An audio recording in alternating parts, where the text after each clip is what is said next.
You're now listening to the Fullerton Unfiltered podcast. Straightforward, no nonsense business advice. Completely unfiltered. Grow your business. Grow your life. Now, here's your host, Brian Fullerton. Hey, what's going on, guys? Welcome to another episode of the Fullerton Unfiltered podcast. It is your host, Brian Fullerton, here, hanging with you guys, and good morning. Hanging poolside here down in beautiful Destin, Florida. Still bringing you guys some podcasts while doing a little workcation, if that's a word. And today's guest of honor, we've got a kind of a three-peat almost. He's been on a bunch of content this week, including our live stream that we did with Link on Tuesday night. That was pretty dope. Mr. Jeremiah awesome. Jennings. Yeah, what's up, guys? Hope y'all are doing well. Thanks to Brian for having me on. Always an honor and pleasure to be here, hang out with everyone here in the audience. The listenership? Yeah, I don't know. The listening audience. Well, you're a VIP, man. You're famous. I'm glad that you don't come with like an appearance fee yet, because you've been on. Well, we're getting there. We're close. No. Checks in the mail, bro. Next time. You've been on Energize. You did the morning show. You have your own podcast. You have a YouTube channel. You've been on tour, man. Yeah. You know, bought land, all that stuff. So this guy's rich burned too. The woods down. I saw that. What the heck happened? Man, that was crazy. That was wild. I mean, I'm not going to go to the full story because we don't have all day, but extreme long story short, we cleared a lot. We're going to work out of that lot. That lot was cleared down to the dirt, and we had 2 dead trees on the corner we had not cut down yet. And we were burning brush there, and man, it was just a wild afternoon. Yeah. And we were burning brush, and as we were burning brush, I went to grab lunch. Guys were still there. Came back, looked down at the ground, and the leaves were on fire. So I walked out. I was like, oh, an ember, something got over there. Go stomp it out would be good. And then I looked up, and a piece of bark fell down next to me out of that tree. Looked up. The guy's on fire. Yeah, literally. The both those trees were on fire 25 foot up.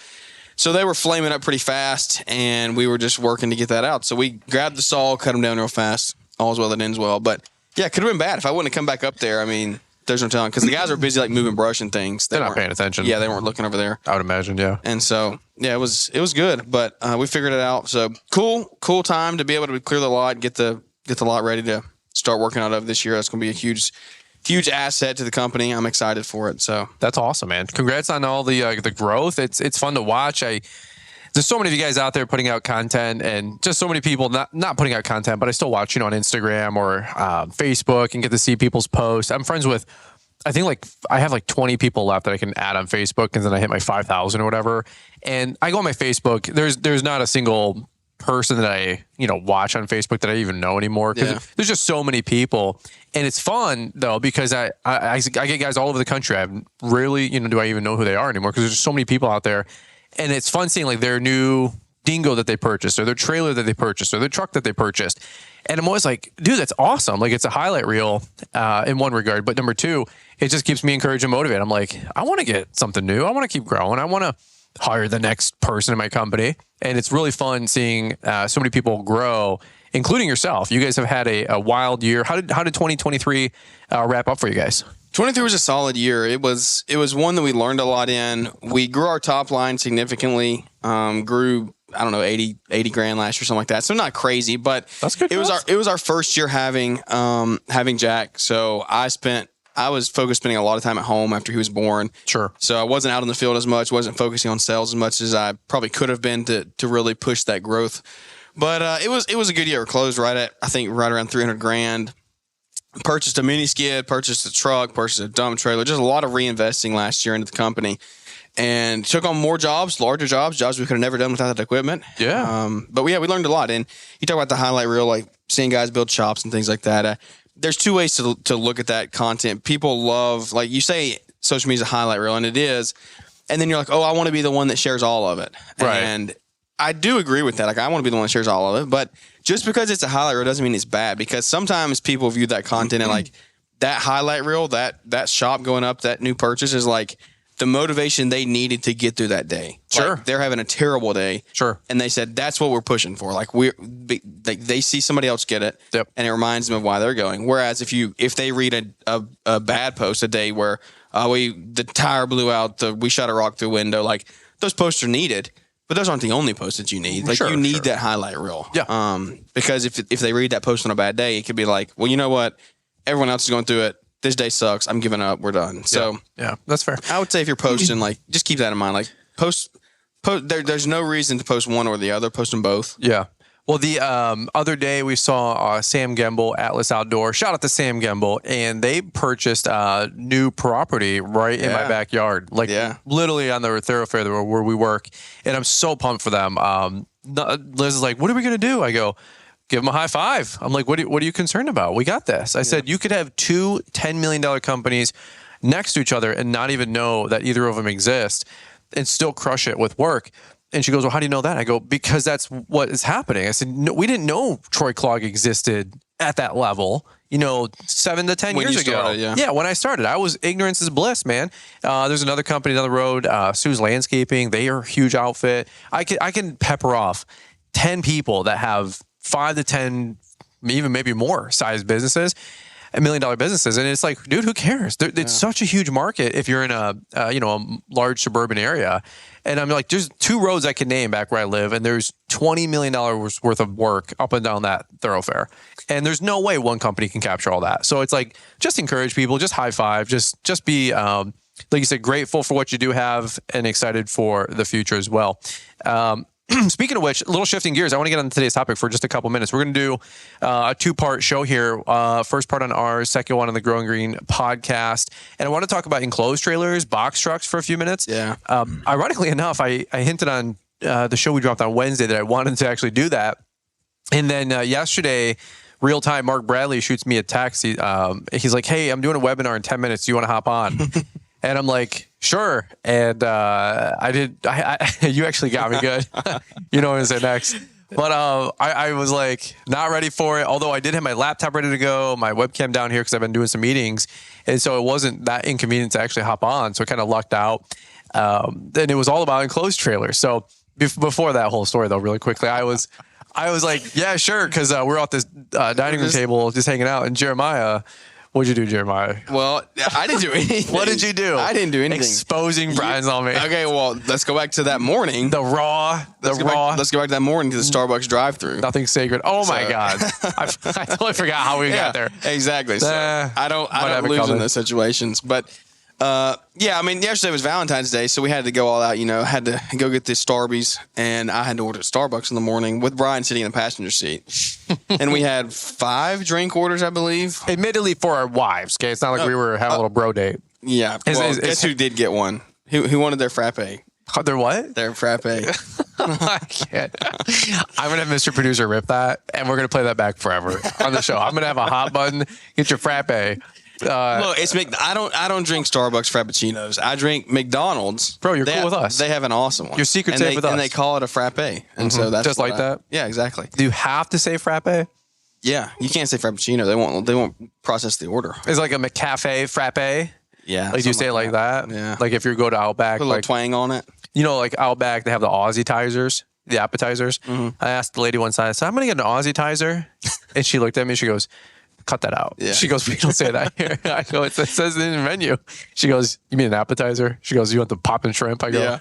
I'm like, "You don't call it an Aussie-tizer?" She goes, "You can leave now." Like, so you're getting your frappe at Starbucks. You are actually. I got a tall caramel frappuccino, but you ordering all this stuff. Well, Savannah has the most intricate Starbucks order of all time. She follows these girls on TikTok that go make like millions. Their whole page is custom Starbucks orders. That's all they do. And so real value to society. I mean, I guess. But this concoction was, I believe, when Savannah said she was a broke college student, is what her definition of it was. She was trying to make her own drink, and it was toffee nut syrup and 2 pumps of this, 7 pumps of that, 1 shot of espresso, whatever.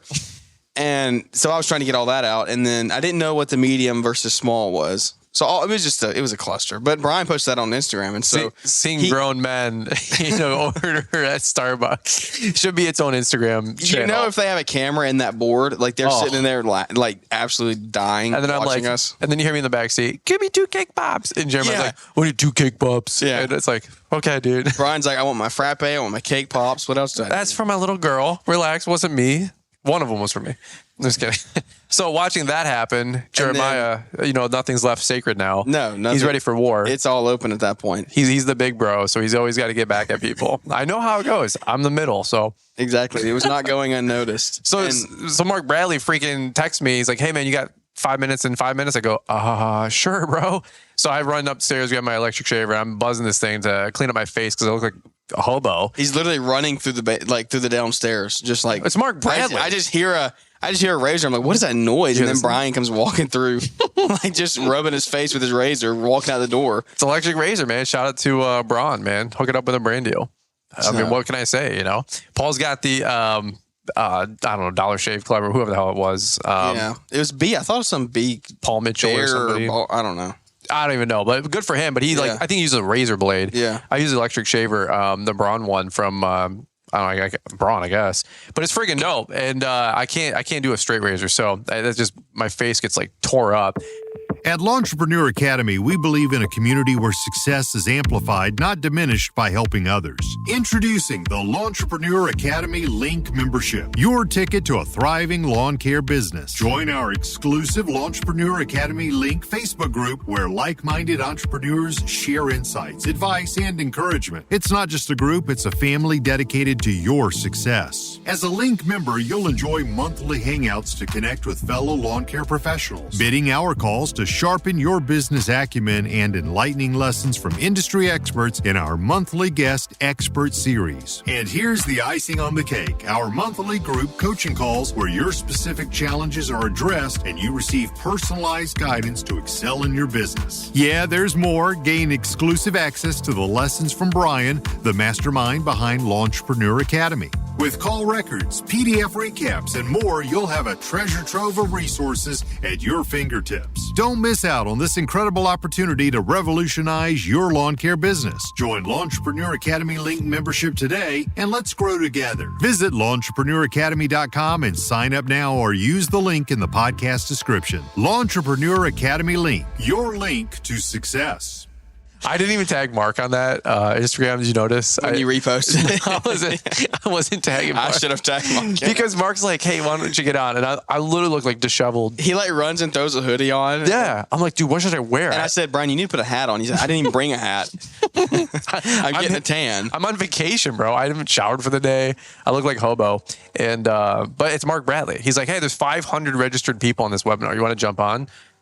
Hey, I'm like, I'm your guy, bro. What do you want me to talk about? He's enclosed trailers. I go, well, I got one of them. I can talk the lingo. It was actually it was a really good conversation. That's where we're going with all of this. Yeah. So that's how we do it. 11 minutes in to get our content in. But talking about hook. Well, that's the hook. An 11-minute hook. Well, let's do this. I want to talk about enclosed trailers, box trailers, because you guys are box trucks. You have one of each, I think. Do you have an enclosed trailer too? No, I just have box trucks. Did you ever have one? No. Okay. So just box trucks. Box trucks and open trailers. Yeah, I like the idea of box trucks. I would love to get to a Zuzu's one day. We might get to that. Your reasoning makes sense though. Yeah, the problem that we have is there's no unicorn vehicle back at home when you do lawn and snow. And I love to hear what people are doing, but like it's a Zuzu's and then front end loaders with pushers, or it's just plow trucks. Really, I think your best option would be like throwing a ramp rack in the back of a 250. Well, that's a potential hybrid and a Band-Aid, but the problem with that is that the wheel well can only fit a 52-inch. Yeah, you can't run a big mower in it. Yeah, we need 60s all day. I mean, we got larger. You can't do it. Yeah. So if we're doing commercials, that's my problem. Yeah, so ramp rack makes sense for a lot of guys, but I think you're limited to maybe a 52, but I know a 48. You're squeezing. Yeah, and that's because of the wheel wells of the truck. Yeah. And so then you go to like a ramp rack that just totally shaves the whole back of the bed off the truck on a 350 chassis or 450 chassis. But then you're basically to either a switch and go or an SLT truck. Yeah. And, folks, as you guys know, like this stuff starts adding up real quick. You start adding a 10, 20 grand conversion ramp system on the back or a dovetail, and that's 10 grand, because of all the fabrication. So you got 80, 90 grand now. It's ridiculous. What I would love to see a custom of is somebody take a switch and go system. Cause they put those the bins, like the dumpsters. Yeah. Like they're huge. I mean, they're massive. Yeah. If you like modified the inside of one of those and you put like you built out a utility trailer for mow rig inside of that, that could be cool. You couldn't really dump with it at that point. Right. I mean, you could small stuff. You can like carry mulch in it, I guess. I'm just thinking like if you put some some weed eater racks on it and things, you could pull your mower. Like if you put a ramp on it or something. Well, I mean, it'd be weird. I'm just thinking that. Like, again, I've watched plow with it. I've watched every trailer setup video, but then your wheelbase starts getting to be 24 feet long. And this thing can't plow for crap. I guess that, because I don't know anything about plowing. So I mean, the longer the truck, the worse. In theory, unless you're doing big commercial sites. But still, you don't need a 24-foot long truck. Yeah. And so I don't know if maybe you guys are listening and can relate to all this. It's a weird dynamic why I still believe truck and trailer setups are here for a while. Eventually somebody will crack that code because even Nick Carlson, shout out to Nick Carlson with Dawson Manufacturing, they have the DMT. Dump trailer. Yeah. You got that utility rack up front and maybe a 10-yard dump on the back. But again, you need to, tote around multiple mowers, and you can't get but one mower on that thing. So I still struggle with it. I think Isuzus with then big commercial sites with pushers are kind of the way of where it's at. I really like that business model. If you get the clientele for it, I think you're going to be good to go. That's what Ballard's doing. I know Sam Gimbel, even with Atlas, is moving a lot of their vehicles to the Isuzu, Rhino, cab overs, But again, those things start adding up, 60, 70 grand. Well, what do you need, like in the snow game, what do you need to justify getting like a loader to push? Good route density with good medium plus size commercial sites. Could like a medium sized loader, could you do residentials like bag drags and stuff? Not really. Like in the Canada market, most guys will do tractors and potentially some kind of loader or a skid with like a snow blower or a blade on it. Yeah. But not really. I mean, that's just too much to tote through a subdivision. And maybe certain markets you could get away with. I just don't see that. Yeah. No, I'm curious. It's an eyesore going down the road. If somebody pulled up with a 8-ton thing on your cement driveway, you're going to be like, what the hell, dude? Even if it was efficient and productive, I just don't think you're going to really have that opportunity. So it goes back to the enclosed trailers. And so that's what I wanted to talk about here for a few minutes was enclosed trailers, box trucks. Why don't we do this? Talk to me a little bit about your box trucks, and then on your episode, we can talk more about enclosed trailers. Because they hear about my audience hears about box trucks all the time. Yeah, so that's new for us, but tell me a little bit about it. We got a good 4 or 5 minutes, and we got to switch gears. Yeah, box trucks, I mean, so they're extremely I say they're versatile. You really can do one thing. You can mow out of them. Okay. I mean, for the most part. You're not going to put material in there. Now, you can put pine straw in there. If you're from the South and you do pine straw, you could do that. If you do bagged mulch, you could do that. But if you got dovetail, then you got a problem with getting a pallet or anything up in there. So you really are almost limited to mowing efficiently, but it makes mowing very, very efficient. I mean, all of our stuff before you have a shop, especially, I think it's huge because we were able to invest in a box truck before we were running open trailers. And we're running out of our basement at that point. We were unloading and loading equipment every day, every time it rained to get it inside. We would get rained out in the middle of the day and just run home and be soaked trying to get mowers and weed eaters and everything off the trailer. But in that process, it's like, this is ridiculous. I spend so much time like unloading and unloading. It would take us 30 minutes to get loaded up in the morning. By the time you did gas, you did check the tires, got everything. I hated that, man. Sucks. With my utility trailers, thieves at night, theft. Even if you have like eyes on it, dude, stuff goes walking. And people don't really like. There's a lot of different models. Like we talk lease, talk finance, talk own of equipment, and that's probably a discussion we're going to have. We might do another podcast while we're down here actually about that topic.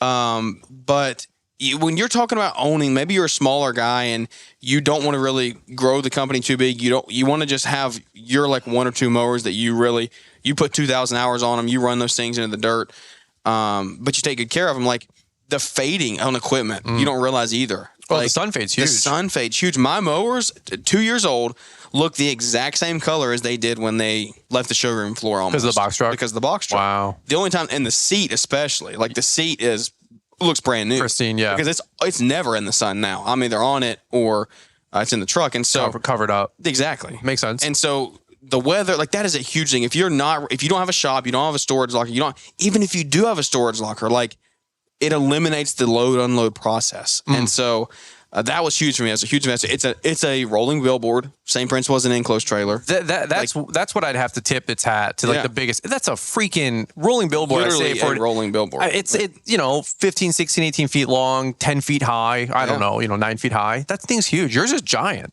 Yeah, it's huge. And I don't even have mine wrapped. Like mine is just lettered. Lettered up. I mean, if you have it wrapped the right way, like you can spend $2,000, $3,000, $4,000 and get it wrapped like really sharp. Yeah. Like I thought about going like black with green letters on mine before. Like it would just make the green pop really well. For sure. But you talk about like creating a brand.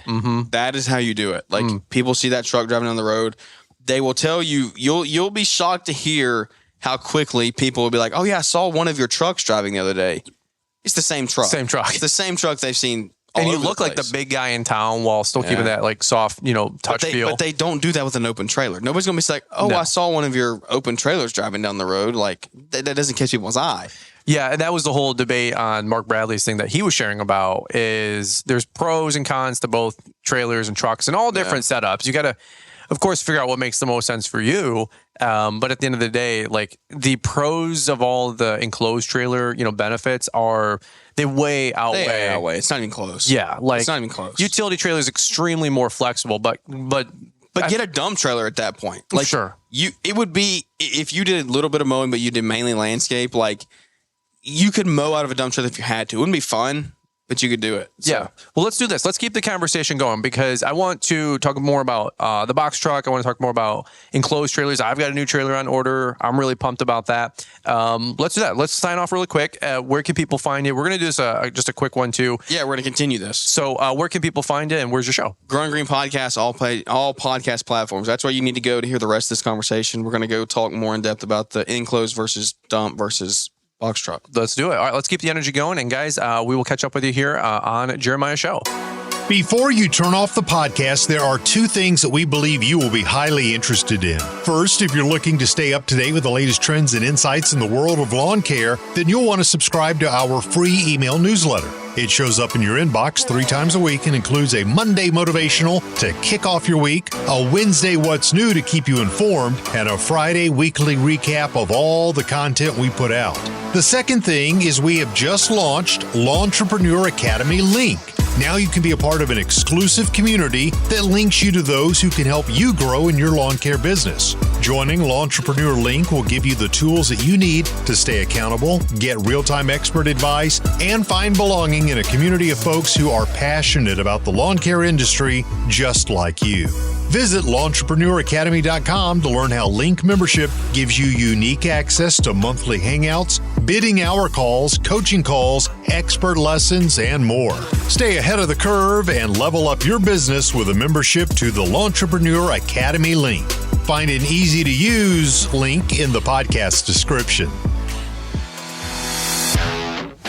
Thanks for taking the time to listen to the Fullerton Unfiltered podcast with Brian Fullerton. We hope you enjoyed this production. If so, please consider leaving us a 5-star review for the show. While the techniques and ideas presented here are designed to help you grow a more successful and profitable business, no one can guarantee these results for you. We want to emphasize that entrepreneurship is not easy, and the ideas presented here are just the opinions of Brian Fullerton and his respective guests. No one can guarantee success for you.